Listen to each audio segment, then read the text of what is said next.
43 millions de personnes à travers le monde sont mortes d'une maladie non transmissible.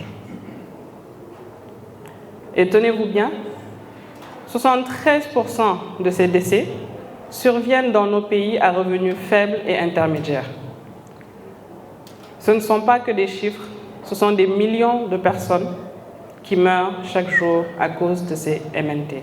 Nous comprenons plus amplement pourquoi l'Organisation mondiale de la santé considère ces MNT comme étant un défi majeur de santé publique. Mais qu'est-ce que c'est que les MNT ? MNT ou maladies non transmissibles, ce sont des affections chroniques, non contagieuses, qui résultent de facteurs génétiques, physiologiques, environnementaux et comportementaux. Il s'agit principalement des maladies cardiovasculaires qui constituent la première cause de mortalité liée au MNT dans le monde, des cancers, des maladies respiratoires chroniques, du diabète. Ensemble, ces 4 grands groupes sont responsables de plus de 80% des décès prématurés, c'est-à-dire des décès qui surviennent avant l'âge de 70 ans dans le monde. Ces MNT sont favorisés par des facteurs d'ordre métabolique, tels que le surpoids, l'obésité, l'hypertension artérielle, l'hyperglycémie, l'hypercholestérolémie, par des facteurs environnementaux, tels que des agents polluants atmosphériques par exemple, et des facteurs comportementaux, usage excessif du tabac, consommation excessive d'alcool, pratique insuffisante de l'activité physique et mauvaises habitudes alimentaires.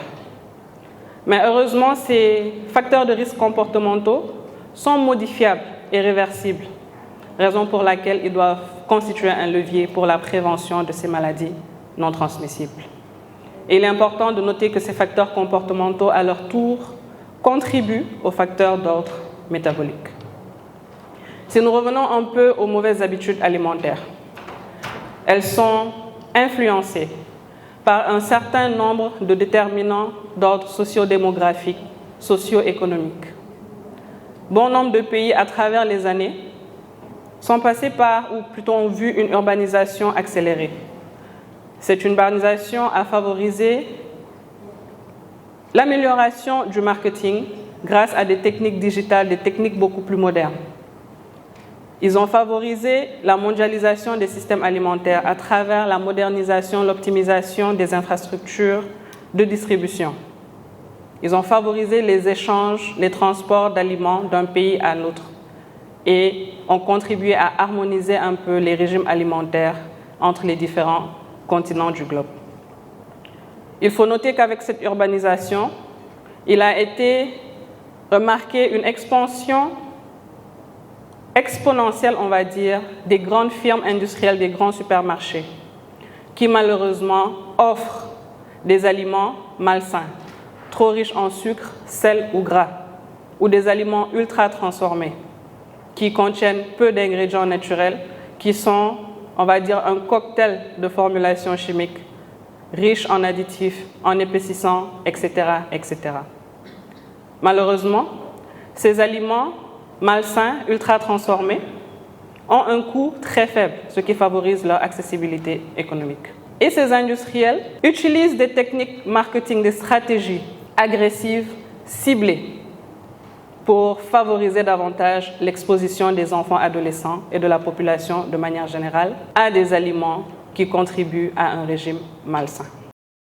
À cela s'ajoutent des infrastructures qui ne vont pas dans le sens d'une pratique de l'activité physique, moyenne ou intensive, car l'on note l'absence ou le manque d'espace public, d'espace vert qui pourrait encourager ces pratiques.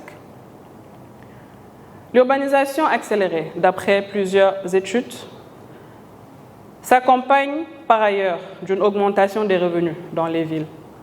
Qui dit augmentation des revenus dit amélioration des soins de santé, réduction des maladies liées aux infections, des maladies infectieuses, réduction de la dénutrition.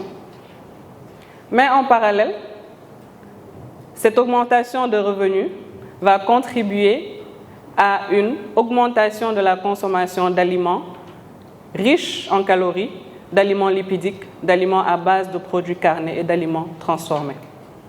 Et tout cela concourt à la hausse du surpoids, de l'obésité et des maladies non transmissibles.